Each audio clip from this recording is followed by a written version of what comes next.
جو آل محمد کی محبت میں دنیا سے گیا وہ سادہ نہیں گیا، وہ تو شہادت کی موت مرا ہے، تو شہید ہو کے دنیا سے گیا۔ اہل بیت کا اسوہ نور ان کی محبت ضروریات میں سے ہے۔ رسول کریم علیہ السلام نے فرمایا، جامع ترمذی میں موجود ہے، فرمایا میں جا رہا ہوں پر تمہیں دو بڑی بھاری بڑی وزنی چیزیں دے کے جا رہا ہوں۔ صحیح ستہ کی روایت، دو وزنی چیزیں تمہارے بیچ چھوڑ کے جا رہا ہوں، اگر ان کو تھام کے رہو گے تو کبھی گمراہی تمہارے پاس نہیں آئے گی۔ یا رسول اللہ وہ کون کون سی؟ فرمایا ایک اللہ کی کتاب دے کے جا رہا ہوں اور دوسرا اپنا خاندان دے کے جا رہا ہوں۔ اگر اہل بیت نبوت کو تھامے رہو گے، ہمارے بزرگوں نے لکھا ہے کہ یہ جو حضور نے کتاب اللہ اور پھر اپنی اہل بیت کا تذکرہ فرمایا تو اس کا مطلب یہ ہے کہ تھیوری دیکھنی ہوئی تو قرآن دیکھنا، اور پریکٹیکل دیکھنا ہوا تو علی اور فاطمہ کو دیکھنا، حسن اور حسین کو دیکھنا، ان کو دیکھنا۔ نبی کریم علیہ الصلوۃ والسلام کے اہل بیت منارہ نور ہیں، ان کی محبت، ان کا پیار کیوں بھلا؟ اس لیے کہ یہ وہ خوبصورت لوگ ہیں جن کو خود میرے نبی پاک نے تراشا ہے۔ ان کی سیرت میں جتنے رنگ ہیں وہ رسول کریم نے خود بھرے ہیں۔ ان کی ایک ایک بات کا خیال نبی پاک نے رکھا ہے، حضور نے از خود انہیں اپنی صحبت عطا کی ہے۔ زیادہ دور نہیں تھا سیدہ فاطمہ کا گھر، مسجد نبوی کے ساتھ تھا، اللہ کے رسول دن میں 2 دفعہ جایا کرتے تھے۔ پھر بھی کبھی کبھی فرماتے، فاطمہ میرا دل کرتا ہے آج میں رات تیرے گھر میں قیام کروں، تو سیدہ فاطمہ الزہرا فرماتی ہیں کہ آمنہ کے لال اس طرح بھی میرے گھر میں قیام کرتے تھے کہ حضور چارپائی پہ لیٹتے تھے تو ایک کندھے پہ امام حسن کا سر ہوتا تھا اور دوسرے پہ امام حسین کا سر اقدس ہوتا تھا، اور فرماتی ہیں رات کو کبھی حسنین کریمین دودھ مانگتے تو میں اٹھتی دودھ دینے کے لیے، تو حضور فرماتے لیٹ جاؤ آج میرے ساتھ سوئے ہیں تو دودھ بھی میں ہی پلاؤں گا، تو محبوب اٹھتے ان کے لیے دودھ لاتے برتن سے نکال کے۔ حضور نے انہیں وقت دیا اور پھر ان کی چھوٹی چھوٹی چیزوں کا خیال رکھا۔ صحیح بخاری میں موجود ہے، تربیت پر توجہ دی۔ امام حسین تشریف لائے، ابھی عمر مبارک 7 سال کے قریب تھی، مسجد نبوی میں صدقے کی کھجوروں کا ڈھیر لگا ہوا تھا۔ چھوٹا بچہ جو ہوتا ہے نابالغ، اس پر شریعت کے احکامات نہیں آتے۔ صدقے کی کھجوروں کا ڈھیر تھا مسجد نبوی میں۔ یہ تربیت ہے، یہ ٹریننگ ہے جو اللہ کے محبوب نے خود انہیں عطا فرمائی۔ صدقے کی کھجوروں کا ڈھیر تھا، امام حسین حضور کے ساتھ آئے تو امام علی مقام نے ایک کھجور اٹھا کے منہ میں رکھ لی۔ شارحین نے لکھا ہے لگتا یہ ہے کہ کئی دنوں کی بھوک تھی، کیونکہ یہ فاقہ اہل بیت کا بڑا محبوب ہے۔ مجبور نہیں تھے، وہ تو خزانوں کے مالک تھے، پر غریبوں سے محبت کی وجہ سے فاقے کیا کرتے تھے، یہ ان کی پسند ہے فاقہ کرنا۔ تو ایک کھجور امام علی مقام نے رکھ لی تو اللہ کے رسول نے گلے میں انگلی ڈال کے نکال دی، فرمایا حسین یہ صدقہ ہے، یہ میری اہل بیت کے لیے درست نہیں ہے۔ حضور نے خود تربیت کی، اور پھر سیدہ فاطمہ الزہرا نے اپنے بچوں کو تراشا، ان پر محنت کی۔ میں اکثر گزارش کرتا ہوں دوستوں سے، میں کہتا ہوں کربلا کا واقعہ کوئی حادثاتی نہیں ہے، اس کے پیچھے پوری ایک لاجک ہے، اس کے پیچھے پورا ایک فلسفہ ہے۔ ایسے ہی کوئی آدمی 3 دن بھوکا پیاسا رہ سکتا ہے؟ کسی آدمی کو صبح اس نے کھانا کھایا اور شام تک کھانا نہ ملے تو ٹانگیں کانپتی ہیں۔ رمضان المبارک میں عبادت کی نیت سے روزہ رکھنے والے بھی شام کو بڑے پریشان ہو جاتے، اور مسلسل 3 دن کھانا نہ کھایا جائے اور پانی نہ پیا جائے، اور حال یہ ہے کہ وہی آدمی تلوار لے کے میدان میں نکلے اور اس کی حالت یہ ہو کہ لوگ اس کے آگے دوڑنا شروع کر دیں، ہزاروں کی فوجیں تاب نہ لا سکیں۔ علی کا گھر بھی وہ گھر ہے کہ جس گھر کا ہر ایک بچہ جسے دیکھو وہی شیر خدا معلوم ہوتا ہے۔ یہ کوئی آسان ہے؟ اس کے پیچھے پوری ایک اس کے پیچھے فلسفہ ہے۔ امام راضی کی تفسیر کبیر دیکھیے گا، امام راضی کہتے ہیں کہ سیدہ فاطمہ الزہرا رضی اللہ تعالی عنہ کے دونوں شہزادے حسنین کریمین بیمار ہو گئے تو سیدہ نے منت مانگی کہ بچوں کو شفا ہوگی تو 3 روزے رکھوں گی۔ شفا ہو گئی، روزے بھی رکھ لیے، اور جب مولا علی شیر خدا روزہ رکھنے کے لیے بیدار ہوئے، سیدہ فاطمہ الزہرا بیدار ہوئی تو امام حسن اور حسین بھی اٹھ گئے، 7-8 سال کی عمر، اماں جی ہم نے بھی رکھنا ہے۔ صبح کھجور اور دودھ سے روزہ رکھ لیا گیا۔ عین افطاری کے وقت مولا علی کہتے ہیں فاقے چل رہے تھے، کہیں سے میں جوں لایا تھوڑے سے، سیدہ فاطمہ الزہرا نے پیس کر روٹیاں پکائیں۔ وہ وقت جو بڑا مشکل ہوتا ہے افطار کا، کہتے ہیں اس وقت جب کھانے کے لیے بالکل ہاتھ آگے بڑھنے لگے اور امید تھی کہ ابھی سیدنا بلال اللہ اکبر کہیں گے تو روزہ کھلے گا، لیکن ابھی چند ہی منٹ رہتے تھے کہ دروازے پر ایک فقیر نے صدا دی، کہنے لگا سارے مدینے کے دروازے کھٹکھٹا آیا ہوں، قحط ہے، فاقہ ہے، اے رسول اللہ کے خاندان والو، میں یتیم ہوں، کسی نے بتایا ہے کہ اور کوئی دروازہ کھلے نہ کھلے سیدہ کا دروازہ تیرے لیے ضرور کھلے گا، کیا یتیم کو روٹی ملے گی؟ تو حضرت مولا علی نے بچوں کی طرف دیکھا ہی تھا کہ امام حسن ساری روٹیاں جا کے دروازے پہ دے آئے، کھجور اور پانی سے افطار ہو گیا، صبح پھر کھجور اور دودھ سے روزہ رکھا۔ امام راضی کہتے ہیں عین وہ وقت جب افطار کا ٹائم آیا تو پھر دروازے پہ کسی نے صدا دی، کہا رسول اللہ کے خاندان والوں میں مسکین ہوں، رات سے روٹی کھائی ہے، نہ صبح کھا سکا نہ دوپہر، کسی نے بتایا ہے کہ اس دروازے سے خالی کوئی نہیں جاتا۔ امام حسن نے پھر سارا لنگر اٹھایا اور پھر جا کے دے دیا۔ تیسرا دن پھر ہوا، مجھے لگتا ہے کہ جب افطار کا ٹائم آیا ہوگا نا تو یہ خود ہی سارے دروازے پہ دیکھتے ہوں گے، یہ کوئی آیا نہیں لینے والا ابھی تک، لگتا ہے کہ نظریں دروازے پہ تھیں۔ عین افطار کے وقت 3 روٹیاں جب جاؤں کی پک کے آئی تو ایک بھکاری نے صدا دی، کہنے لگا میں قیدی ہوں، آج ہی قید سے رہائی ملی ہے، پہلے دن کسی کے دروازے پہ صدا دی ہے روٹی ملے گی۔ امام حسن وہ کھانا دے کے واپس لوٹے، کھجور اور پانی سے افطار ہوا، اور جیسے ہی مسجد نبوی میں تینوں باپ بیٹا نماز پڑھنے گئے تو مولا علی کہتے مجھے بتانا نہیں پڑا، رسول کریم نے میری طرف دیکھ کے فرمایا علی تیرا، فاطمہ کا، حسن اور حسین کا 3 دن والا عمل خدا کو بھی بڑا پسند آیا ہے اور محمد مصطفیٰ کو بھی بڑا پسند آیا، وہ بڑا پسندیدہ عمل۔ میں کہتا ہوں کہ حضرت فاطمہ نے نا ان کی تربیت پہلے ہی کر دی تھی، 3 دن بغیر افطار کے روزہ رکھنے کی، وہ ٹریننگ گھر سے ہو چکی تھی۔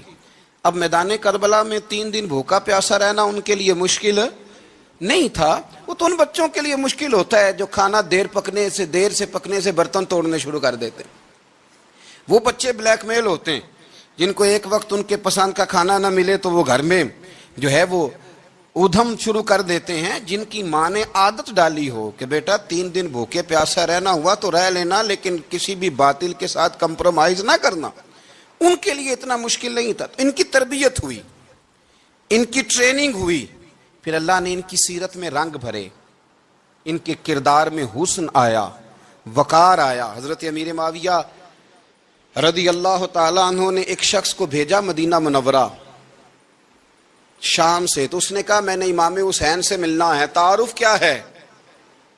جناب امیر معاویہ فرمانے لگے مسجد نبوی میں جانا جس کے گرد لوگ سب سے زیادہ ادب سے بیٹھے ہوں اور جس کی باتیں سب سے زیادہ میٹھی ہوں اور جس کی نظریں سب سے زیادہ جھکی ہوں اور جس کے چہرے پر تمہیں سب سے زیادہ وقار نظر آئے وہی علی کے بیٹے حسین ہوں گے۔ جو سب سے زیادہ تمہیں وہاں ماحول کے اندر جو شخص نظر آئے پوچھنے کی ضرورت نہیں پڑے گی۔ وہ شخص کہتا میں مدینے آیا تو میں نے واقعی ایک شخص کو دیکھا، شہد کے گرد مکھیوں کا اتنا ہجوم نہیں ہوتا جتنا امام حسین کے گرد رسول اللہ کے غلاموں کا ہجوم تھا، لیکن نظریں جھکی ہوئی، باتیں میٹھی، لہجہ گداز لفظوں میں رانائی، اور لوگ کئی باتیں پوچھتے تو علی کے صاحبزادے ایک آدھ جملہ بولتے تو لگتا یہ کہ وہ جملہ سیدھا دل میں اترتا چلا جاتا ہے۔ امام علی مقام کے کردار میں نا کچھ باتیں بڑی زیادہ تھیں، بہت زیادہ تھیں، بڑا حسن تھا۔ ایک بات تو یہ تھی امام حسین رضی اللہ تعالیٰ عنہ کا علم و فضل بڑا کمال کا تھا۔ ایک دفعہ صحابہ میں مسئلہ بن گیا کہ بچہ پیدا ہوتا ہے تو اس کا وظیفہ کیسے لگانا ہے، امام حسین کا علم و فضل بتا رہا ہوں، علم و فضل، تو بات بڑی پیچیدہ ہو گئی۔ حضرت عبداللہ ابن زبیر کے پاس لوگ آئے، کہنے لگے کہ آپ بڑے صاحب علم و فضل ہیں، آپ نے حضور علیہ الصلوۃ والسلام کے ساتھ وقت گزارا ہے، تو مسئلے کو حل کریں کہ بچہ پیدا ہونے کے بعد حکومت اگر وظیفہ لگائے گی تو کب لگائے گی۔ جب بحث طول پکڑ گئی، مسئلہ حل نہیں ہوتا تھا، تو حضرت عبداللہ ابن زبیر کہنے لگے ہم سے نہیں حل ہوگا، ایک بندہ ہے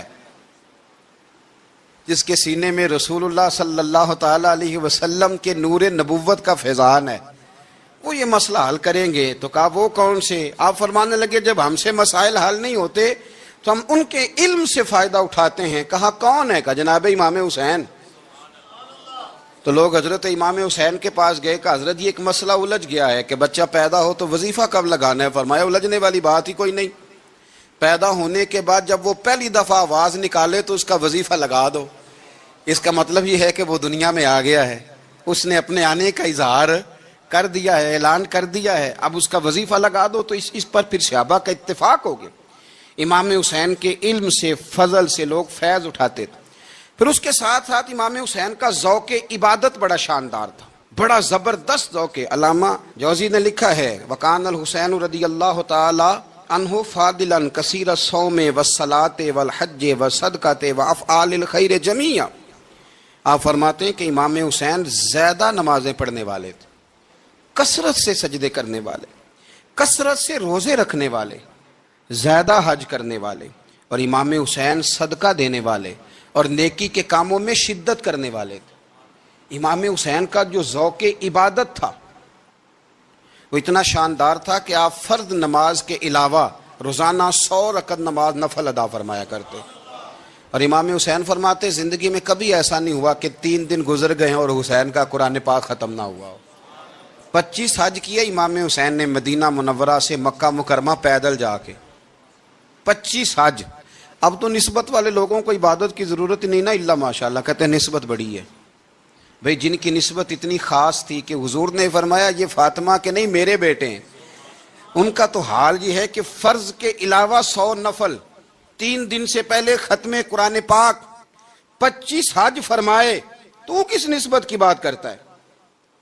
یہ نسبتیں تو ہیں جو انسان کو عبادت کے قریب کرتی ہیں. لوگوں نے معیار ہی بدل دیا ہے. حضرت سیدنا امام حسین کی شہادت کے بعد حضرت عبداللہ ابن زبیر رضی اللہ تعالیٰ عنہ نے قاتلان حسین سے خطاب کیا اور فرمانے لگے اللہ کی قسم تم نے اس شخص کو شہید کیا ہے جو راتوں کو لمبے لمبے قیام کرتا تھا, اور تم نے اس شخص کو شہید کیا ہے جس سے میں دن میں جب بھی ملتا تھا تو وہ روزے سے ہوتا تھا. تم نے اس شخص کو شہید کیا جو قائم اللیل تھا, صائم الدہر تھا, اس شخص کو تم نے شہید کیا. آپ کو پتہ ہے کہ میدان کربلا میں جب 9 محرم کو ابن سعد نے امام حسین سے کہا کہ جنگ کرو, اگر یزید کی بیعت نہیں کرنی, تو امام حسین نے فرمایا 1 رات کی مہلت دے دو, 1 رات کی مہلت دے دو. حضرت امام زین العابدین کہتے ہیں میں نے اپنے والد گرامی سے عرض کی کہ ابا جی آپ جہاد سے دور جانے والے تو ہیں نہیں, آپ تو جہاد سے پیار کرنے والے, اور یہ بھی پتہ ہے مجھے کہ یہ جنگ اب ہو کے رہے گی, تو 1 رات کی مہلت لینے کا معنی کیا ہے؟ بھئی کل بھی لڑنا ہے اور رات بھی لڑنا ہے, تو ابا جی 1 رات کی مہلت. تو سیدنا امام حسین رضی اللہ تعالیٰ عنہ فرمانے لگے بیٹا رات کی مہلت اس لیے لی ہے کہ میں آج رات کھل کے اپنے رب کی عبادت کر لوں, میں استغفار کر لوں, میں لمبے سجدے کروں. اور کہا زین العابدین تو جانتا ہے نا کہ مجھے نماز سے, تلاوت سے, دعا سے اور استغفار سے بڑا پیار ہے. نماز سے مجھے پیار ہے, دعا سے مجھے پیار ہے, استغفار سے مجھے پیار ہے. فرمایا بیٹا میں نے اس لیے نہیں کہ میں چاہتا ہوں 1 رات اور دنیا میں رہوں. تو امام زین العابدین فرماتے ہیں امام علی مقام نے سجدے پہلے بھی بڑے کیے, پر 9-10 کی درمیانی رات جو ان کے سجدے تھے وہ میں نے کبھی نہیں دیکھے. فرماتے ہیں تیمم کے ساتھ وہ رات کی جو عبادتوں کا رنگ تھا وہ میں نے کبھی نہیں دیکھا. امام علی مقام کا عبادت کا ذوق تھا, شوق تھا, لذت تھی. آپ یقین کریں ایسے ایسے عجیب بہانے ہم لوگوں کہتے ہیں میرا نماز میں دل نہیں لگتا, تو میں کہتا ہوں تیرا گپ شپ میں کس طرح لگتا ہے, تیرا موبائل پہ کیسے لگتا ہے بھائی؟ یہ تو بھائی ذوق کی بات ہے. امام حسین کہتے ہیں مجھے قرآن پاک سے پیار ہے, مجھے تلاوت سے پیار ہے, مجھے دعا سے پیار ہے, مجھے استغفار سے پیار. بھائی جس کو جس چیز سے پیار ہوگا دل لگ جائے گا. ہم نے کبھی پیار کیا ہی نہیں اس سے, جن چیزوں سے پیار ہے وہاں دل لگ جاتا ہے. یہ ایک بہانہ ہے, ورنہ کثرت سے عبادت کرنا, ذوق پیدا کرنا, یہ تو اہل اللہ کا طریقہ ہے. والذین یبیتون لربہم سجدا وقیاما, رب کے بندوں کی علامت یہ ہے کہ وہ راتیں سجدے اور قیام میں گزار دیتے ہیں. تو امام حسین کی سیرت کا کمال ہے کہ ذوق عبادت رکھتے تھے. دوسری بات جو امام علی مقام کی سیرت میں بڑی شاندار ہے وہ یہ ہے کہ سخی بڑے تھے. ایک قول سنانا ہے آپ کو امام حسین کا، اور خواہش میری یہ ہے کہ میرے حاضرین اور ناظرین اس قول کو رٹا لگا کے یاد کریں، اس قول کو انشاءاللہ۔ یہ قول جو امام حسین کا ہے نا جی، یہ جس دن مجھے ملا تھا نا تو میں نے بھی رٹا لگا کے یاد کیا تھا، اور میرے پاس جتنی ڈائریاں ہیں شاید میں نے سب میں لکھا ہے۔ امام علی مقام رضی اللہ تعالیٰ عنہ فرماتے تھے اللہ کی رضا کے لیے کسی شخص کی ایک حاجت پوری کر دینا 1 مہینہ مسجد میں اعتکاف کرنے سے زیادہ درجہ رکھتا ہے۔ ایک بندے کی ایک حاجت پوری کر دینا 1 مہینہ پورا مسجد میں اعتکاف کرنے سے زیادہ درجہ رکھتا ہے۔ خدا کے بندے تو ہیں ہزاروں اور بنوں میں پھرتے ہیں مارے مارے، میں اس کا بندہ بنوں گا جس کو خدا کے بندوں سے پیار ہوگا۔ کسی بندے کی ایک حاجت پوری کرنا 1 مہینہ اعتکاف میں بیٹھنے سے زیادہ افضل ہے۔ اسی لیے تو میرے حبیب کریم علیہ السلام نے فرمایا تو رب کے بندوں کی حاجتیں پوری کرنے میں لگ جا، رب تیری حاجتیں پوری فرما دے گا۔ تو امام علی مقام فرماتے تھے ایک حاجت کسی کی پوری کرو۔ حضرت جناب سیدہ زینب بنت ابی رافع کہتی ہیں کہ سیدہ فاطمہ الزہرا نا ایک دن اپنے دونوں شہزادوں کو لے کے، جب حضور کی طبیعت مبارک بظاہر علیل تھی جس میں حضور کا وصال ہوا، دونوں شہزادے لے کے سیدہ فاطمہ نبی کریم کی بارگاہ میں گئیں، کہنے لگی یا رسول اللہ میرے بچوں کو کچھ دیجئے سیدہ پاک۔ تو حضور اٹھ کے بیٹھ گئے، اس کندھے سے امام حسن کو لگایا اور اس سے امام حسین کو لگایا اور فرمایا فاطمہ یہ جو میرا حسن ہے نا اس کو میں اپنی ہیبت اور سرداری دیتا ہوں، اور فرمایا یہ جو میرا حسین ہے نا حسین کو میں اپنی جرت اور سخاوت دیتا ہوں، میرا حسین جرت مند ہوگا اور سخی ہوگا۔ داتا گانج بخش علی حجویری، امام الاولیاء، سید الاصفیاء، داتا صاحب کشف المعجوب میں فرماتے ہیں ایک دن نا امام حسین کے پاس ایک شخص آیا بڑی دور سے کچھ مانگنے کا، حضور کچھ دیجئے۔ وہ شخص کہتا ہے کہ میرا ظرف یہ تھا کہ 4-5 دینار ملیں گے۔ تو امام حسین فرمانے لگے تھوڑی دیر بیٹھ جا، رزق آ رہا ہے۔ تو امام حسین کو حکومت وقت کی طرف سے نا 5 تھیلیاں ملی جس میں ایک تھیلی میں 500 اشرفیاں تھیں، 5 تھیلیاں آئیں، لیکن اس کو آنے میں نا ذرا دیر ہو گئی۔ وہ 5 تھیلیاں جب آئی نا تو امام حسین اس کی طرف 5 تھیلیاں بڑھا کے نا، ذرا دیکھنا میری طرف غور سے، 5 تھیلیاں بڑھا کے نا تو فرمانے لگے میاں جتنا تجھے انتظار کرایا ہے نا اتنی ہم تیری حاجت پوری نہیں کر سکے۔ تو یہ نہ محسوس کرنا کہ حسین کے دروازے پہ بیٹھا بھی رہا ہوں تو ملا کیا ہے، یہ نہ محسوس کرنا۔ وہ شخص کہتا ہے جب میں نے وہ تھیلیاں کھولی اور پھر میری نظر امام حسین پہ پڑی تو میرے اندر سے آواز آئی اگر حسین ابن علی اتنے سخی ہیں تو محمد عربی کتنے سخی ہوں۔ اگر یہ معیار ان کا ہے، ان کا یہ معیار ہے، اور خود بھیک دیں خود ہی کہیں منگتے کا بھلا ہو، خود کہنے لگے جتنا انتظار کرایا ہے اتنی تیری مدد کر سکے۔ یہ سخاوت کا معیار تھا، یہ طریقہ تھا۔ ایک دفعہ سیدنا امام حسین رضی اللہ تعالیٰ عنہ کے گھر کے اندر نا 5000 دینار آئے، مسجد میں تھے، آپ کو 5000 دینار ملے تو امام زین العابدین کہتے ہیں کہ مسجد سے لے کر گھر آنے تک امام حسین نے 5 کے 5000 اللہ کے رستے میں خیرات کر دی۔ فرماتے ہیں میں نے کہا ابا جی 5 دینار کی گھر میں ضرورت تھی، مالاں والے سخی نہیں ہوندے تے سخیاں کل مال نہیں ہوندا، ایتھے اوتھے دوویں جہانی سخی کنگال نہیں ہوندا۔ کہا ابا جی 5 دینار کی گھر میں ضرورت تھی، تو کہتے ہیں مجھے فرمانے لگے بیٹا یہ جن کو میں نے دیا ہے نا یہ گھر کے لیے ہی دیا ہے، یہ گھر کے لیے ہی دیا ہے، جن کو دیا ہے تمہارا کیا خیال ہے یہ باہر خرچ ہوا ہے، یہ گھر کے لیے ہی ہے۔ اس لیے کہ جب انسان دوسروں پر شفقت کرتا ہے تو اللہ اس کے گھر پہ رحمت فرماتا ہے۔ امام حسین کے مزاج میں پہلی بات میں نے ذوق عبادت کی عرض کی، دوسری بات عرض کر رہا ہوں کہ سخاوت۔ حضرت اسامہ بن زید بڑے پیارے ہیں میرے نبی کریم کے، بڑے پیارے۔ حضرت اسامہ بن زید کے بارے میں سیدہ عائشہ صدیقہ فرماتی ہیں ان کے ناک سے اگر رینٹھ نکلتی تھی تو اللہ کے رسول اپنے دستے مبارک سے صاف کر دیتے تھے، اور سرکار فرماتے تھے کہ اگر اسامہ لڑکی ہوتا نا، ان کے غلام کے بیٹے تھے حضرت زید بن عمرو، اگر یہ لڑکی ہوتا میں اسے زیور پہناتا۔ بڑے پیارے تھے، لیکن جب ان کا آخری وقت آیا نا تو 60,000 دینار کا قرضہ تھا۔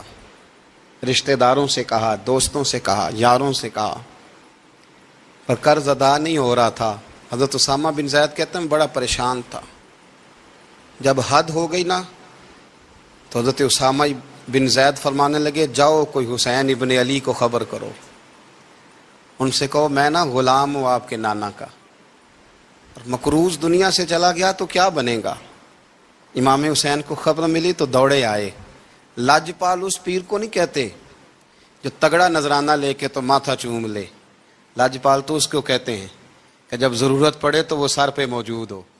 حضرت سیدنا امام حسین تشریف لائے تو جناب اسامہ بن زید رو پڑے، کہنے لگے حضور میں نے نا غلامی کی ہے آپ کے نانا کی، اور اس غلامی پہ ناز ہے، اب 60,000 دینار کا قرضہ لے کے دنیا سے جاؤں گا تو میری قبر پہ بوجھ رہے گا. امام حسین خادم کو بھی کہہ سکتے تھے جاؤ گھر پیسے پڑے ہیں لے آؤ. امام حسین خود گئے، چادر اوڑھ کے تو اس کی اوٹ میں بکل میں 60,000 دینار چھپا کے لائے اور جناب اسامہ بن زید کے سامنے رکھ کے کہنے لگے اسامہ یار پیسے رات کو ہی آئے تھے، میں سوچ رہا تھا مجھے تو ضرورت نہیں، اللہ نے کس کا نصیب میرے گھر میں بھیج دیا ہے، مجھے تو حاجت ہی نہیں تھی، اب پتہ چلا پیسے تیرے تھے. اللہ نے حسین کی ڈیوٹی لگائی ہے کہ جا کے دے آ. حضرت اسامہ بن زید رو پڑے، فرمانے لگے اللہ آپ کو بہترین صلہ عطا فرمائے. یہ معیار تھا. اور پھر تیسری بات یہ کہ دل کے بڑے صاف تھے. دل بدستاور کے حج اکبر است، از ہزاراں کعبہ یک دل بہتر است.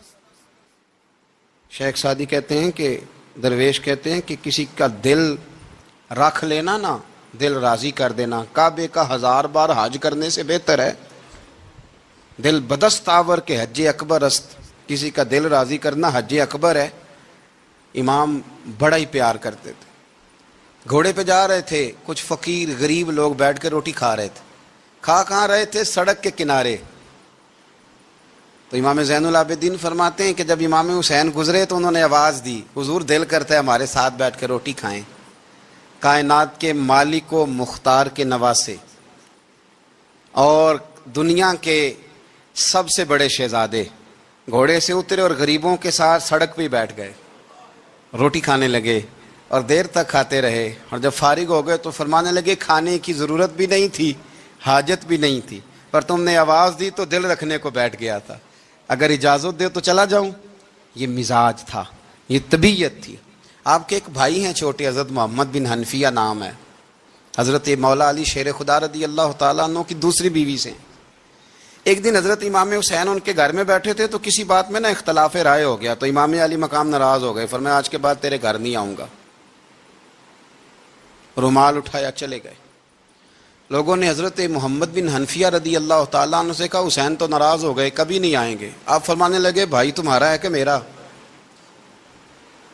جی بھائی تو آپ کے ہیں. فرمایا اگر کہو تو چند منٹوں میں حسین واپس آئے. جناب ناراضگی ہو گئی ہے. فرمایا ناراضگی ہوئی ہے پر میں اس کے دل کی نرمی کو تو جانتا ہوں نا، اس کے مزاج کے اندر جو محبت ہے اس سے تو ابھی آئے. کہ جناب وہ کیسے؟ فرمانے لگے دیکھنا ذرا. تو امام حسین نے خط لکھا، حضرت محمد بن حنفیہ نے رکا لکھا، کہنے لگے حسین میرے باپ کا نام بھی علی ہے اور آپ کے باپ کا نام بھی علی ہے، پر ایک فضیلت ایسی ہے جس میں آپ کا مقابلہ نہیں کر سکتا، وہ یہ ہے کہ آپ سیدہ فاطمہ تو زہرا کے لال ہیں، اب محمد مصطفیٰ علیہ السلام کے نواسے ہیں. کہنے لگے بھائی جان آپ نے نانا جان کی وہ حدیث تو سنی ہوگی کہ دو لوگ ناراض ہو جائیں تو جو صلح پہلے کرے جنت میں پہلے جائے گا. فرمانے لگے دل میرا کر رہا تھا کہ پہلے صلح کر لوں، لیکن پھر بڑے بھائی کو پشت کروں گا جنت میں جاتے ہوئے، یہ بھی تو بے ادبی ہے نا. اب خط میں نے لکھ دیا ہے، آپ کا جو ارادہ ہو. امام حسین نے خط پڑھا تو آنکھوں میں آنسو آ گئے. پھر سے رومال اٹھایا. بچے پوچھنے لگے کہاں جا رہے ہیں؟ کہا بھائی کے گھر جا رہا ہوں. کہا آپ تو ناراض تھے. فرمایا تھا ناراض پر ہے تو میرا بھائی نا. ہو گئی بات ختم. بڑی دل میں نرمی، طبیعت میں سوز، لہجے میں گداز. لیکن اس کے ساتھ ساتھ امام حسین رضی اللہ تعالیٰ عنہ کا جذبہ جہاد، امام حسین کی استقامت. آج لوگ ادھر ہوتے ہیں جس طرف ہوا کا رخ ہوتا ہے. آج لوگوں کی سوچوں کا زاویہ یہ ہے کہ جدھر رش زیادہ ہوگا ہم بھی ادھر جائیں گے، ہم یہ نہیں دیکھتے حق کس طرف ہے، ہم یہ دیکھتے ہیں رش کس طرف ہے۔ امام حسین رضی اللہ تعالیٰ عنہ نے رش نہیں دیکھا، حق دیکھا۔ امام حسین رضی اللہ تعالیٰ عنہ استقامت کے وہ پہاڑ ہیں، معمولی آدمی نہیں تھے۔ فرزق شاعر کہتا ہے کہ میں نے امام حسین سے کہا تھا، میں نے کہا لوگوں کی تلواریں یزید کے ساتھ ہیں پر دل آپ کے ساتھ ہیں، دل آپ کے ساتھ ہیں۔ امام حسین رضی اللہ تعالیٰ عنہ نے زمانے کے حالات نہیں دیکھے، حق اور سچ دیکھا۔ جتنی چیزیں انسان کو کمزور کر سکتی ہیں وہ ساری امام حسین پہ طاری کی گئیں، جتنی چیزیں۔ وطن چھوڑنا کتنا کو مشکل ہوتا ہے، شالا پردیسی کوئی بھی نہ تھی وے تے ککھ جنہ تو پارے۔ حضرت سلطان باؤ فرماتے ہیں بچو، پردیسی ہونا کوئی آسان ہے؟ جس آدمی کا کسی چھوٹے سے گاؤں میں بھی مکان ہو، چھوڑنا پڑ جائے تو روٹا ہے۔ تو مجھے بتاؤ جس نے اپنا سارا بچپن مدینے میں گزارا ہو، آج جو ایک ہفتہ مدینے رہ کے آتے ہیں ان سے واپس نکلنا مشکل ہوتا ہے۔ لیکن امام حسین حق کا رستہ تھا، وطن کی قربانی دی، اور معمولی وطن نہیں، مدینے جیسا وطن۔ اور جب کھڑے تھے نا امام حسین رضی اللہ تعالیٰ عنہ رجب میں نکل رہے تھے مدینے سے، تو کوئی شاعر کہتا ہے دور کھڑے ہو کہ انہوں نے گویا کہا تھا، آقا تیرے کرم کے خزینے کی خیر ہو، میں جا رہا ہوں تیرے مدینے کی خیر ہو۔ امام حسین نے وطن چھوڑا، کوئی لغزش نہیں پیروں میں، کوئی نہیں۔ شہزادوں والی زندگی تھی، مسجد نبوی کے امام تھے، نبی کریم علیہ السلام کے روضہ اطہر پر تشریف رکھتے تھے، زمانہ حیا کرتا تھا، شان و شوکت تھی، پر حق کے لیے چھوڑا، نکل کر خانقاہوں سے ادا کر رسم شبیری۔ اور پھر بڑا مشکل ہوتا ہے، جس شخص کے ساتھ بچے اور عورتیں ہوں وہ تو یہ کہہ کے لڑائی سے جان چھڑاتا ہے کہ میرے ساتھ فیملی ہے، نہ ہوتی تو تجھے بتاتا۔ پر امام حسین کو اولاد بھی کمزور نہیں کر سکی، عورتوں کا ساتھ ہونا کمزور نہیں کر سکا۔ پھر امام علی بھوک کتنا مشکل کام ہے۔ آج لوگ کہہ نہیں دیتے کہ میں تو اس لیے گناہ کرتا ہوں کہ رشوت اس لیے لے لیتا ہوں کہ بچے چھوٹے ہیں۔ 10 دنوں کی کم و بیش سفر، 3 دنوں کی بھوک اور پیاس، پر حق کے رستے میں امام حسین کو کوئی چیز کمزور نہیں کر سکی۔ اور پھر وہ جتنی باتیں لوگ کہہ سکتے تھے وہ ساری کہیں گئیں، ساری۔ اور آ کے عرض کرنے لگا حضور یہ کوئی معمولی دشمن نہیں، یہ وہ ظالم ہیں جو لاشوں پہ بھی گھوڑے دوڑا دیتے ہیں۔ تو امام علی مقام فرمانے لگے جو شہادت کا جذبہ لے کے نکلے وہ پھر انجام نہیں دیکھا کرتا۔ وہ انجام، وہ جتنی چیزیں جو استقامت کے رستے میں آ سکتی ہیں وہ ساری چیزیں رستے میں آئیں، پر امام علی مقام نے کسی چیز کی پرواہ نہیں کی۔ آج کا مسئلہ یہ ہے کہ آج لوگوں میں استقامت نہیں ہے، رات کو کچھ ہوتے ہیں، سویرے کچھ ہوتے ہیں، دوپہر کو کچھ ہوتے ہیں، شام کو کچھ ہوتے ہیں۔ ہمارا کل انداز تکلم کچھ اور ہوتا ہے، صبح کچھ اور ہوتا ہے۔ امام علی مقام میدان میں رہے، ایک میت گھر میں ہو جائے تو کئی دنوں تک آنکھ کھلتی نہیں، ہوش رہتا نہیں۔ سب سے زیادہ مصائب امام حسین نے دیکھے، سب سے زیادہ۔ اور گھوڑے پر بیٹھنے سے پہلے ساری تکلیفیں آپ دیکھ چکے تھے۔ باپ کا جنازہ اٹھانا آسان ہوتا ہے، بیٹے کا جنازہ اٹھانا بڑا مشکل ہوتا ہے، پر امام حسین نے بیٹوں کے جنازے اٹھائے۔ حضرت علی اصغر کی لاش کو امام حسین نے اپنے دست مبارک سے دفن کیا، اور جناب علی اکبر کی میت کو جب آپ اٹھا کے لا رہے تھے تو سیدہ زینب فرماتی ہیں کہ مجھے یوں کبھی لگتا تھا حسین کا قد بڑا ہے اور کبھی لگتا تھا علی اکبر کا قد بڑا ہے۔ اور فرماتی ہیں کہ پھر حضرت قاسم بن حسن کو بھی وہ اٹھا کے لائے، اور جناب عباس کے وجود سے الگ ہونے والے بازو انہوں نے لا کے حضرت عباس کے وجود کے ساتھ بھی رکھے۔ انہوں نے یہ سارا منظر دیکھا، لیکن جب حسین ابن علی اپنی دفعہ گھوڑے پہ سوار ہوئے تو لگتا یہ تھا کہ ان سے زیادہ بہادر کوئی نہیں۔ ایک جملہ بھی یزیدی فوج کے سامنے امام حسین نے کمزور نہیں کہا، ایک جملہ بھی، ایک فکرہ بھی کچا نہیں بولا، کہیں بھی کوئی منت نہیں کی، کسی جگہ بھی ان کے پائے استقلال میں کوئی لغزش نہیں آئی۔ جب لوگوں کو پتہ چل جائے کہ اب سامنے موت ہی موت ہے، سوائے اس کے چارہ کچھ بھی نہیں، تو بہت ساری رخصت اور اجازت تو دین بھی دیتا ہے، پر امام حسین کسی جگہ کسی رخصت پر عمل کرتے نظر نہیں آتے۔ ڈٹ کے بات کی، ڈٹ کے، اور پھر جب میدان میں نکلے اللہ اکبر، تو ابن سعد کہنے لگا کہ اگر دو دو کر کے ایک ایک کر کے جاؤ گے تو یہ 45,000 کا لشکر سارا حسین کاٹ ڈالے گا، یک بارگی حملہ کرو گے تو بات، اتنی استقامت، اتنا۔ آج تو لوگ ڈپریشن کے مریض ہیں، آج تو لوگ ٹینشن کے مریض ہیں، ہر دوسری بات میں لوگ کہتے ہیں وہ بڑا، پر کس بات سے؟ مطلب کیا آپ نے زندگی میں صرف جاب نہیں مل رہی، صرف بیماری آ گئی، صرف خرچہ نہیں گھر میں بڑا، کس بات کا ڈپریشن؟ امام حسین کی زندگی بتلاتی ہے کہ وہ لوگ بھی کوئی دنیا میں کمال حاصل کر سکتے ہیں جو چھوٹی چھوٹی بات پہ روتے ہیں۔ مال بھی ہے، جوانی بھی ہے، گھر بھی ہے، مکان بھی ہے، بچے بھی ہیں، عزت بھی ہے، صرف پیسے نہیں۔ اور انسان ہے کہ آنکھیں نہیں کھل رہی، وہ سمجھتا ہے میں کسی کام کا ہی، فقط پیسے نہیں بس۔ او خدا کے بندو، امام علی مقام نے فرمایا سارا کچھ لٹا کے بھی جو میدان میں کھڑا رہے اسے حسین ابن علی کہا جاتا ہے، اسے حسین ابن علی کہا جاتا ہے۔ حسین ابن علی کی شان رفت کوئی کیا جانے، حسن جانے، علی جانے، نبی جانے، خدا جانے، کون جانے امام علی مقام کا معیار۔ تو امام حسین رضی اللہ تعالیٰ عنہ کی زندگی ہمیں بتاتی ہے کہ ذوق والی عبادت کرو۔ امام حسین کی زندگی ہمیں بتاتی ہے کہ جب تم سخاوت کرو تو پھر اپنی حیثیت سے بڑھ کر کرو۔ اور امام حسین کی زندگی ہمیں بتاتی ہے کہ دل میں کسی کے لیے کوئی بات نہ رکھو، صلح کرنے میں پہل کرو، محبتیں کرنے میں آگے بڑھو۔ اور امام حسین کی زندگی ہمیں بتلاتی ہے کہ جب دنیا میں تم نے کچھ کرنا ہے تو پھر ڈٹنا بھی سیکھو، پھر کھڑے ہونا بھی سیکھو۔ یہ نہ دیکھو کہ حالات، امام حسین نے ایک دن بھی حکومت نہیں کی، یزید نے 4.5 سال کی، لیکن قیامت تک دلوں پہ حکومت امام حسین کی رہے گی۔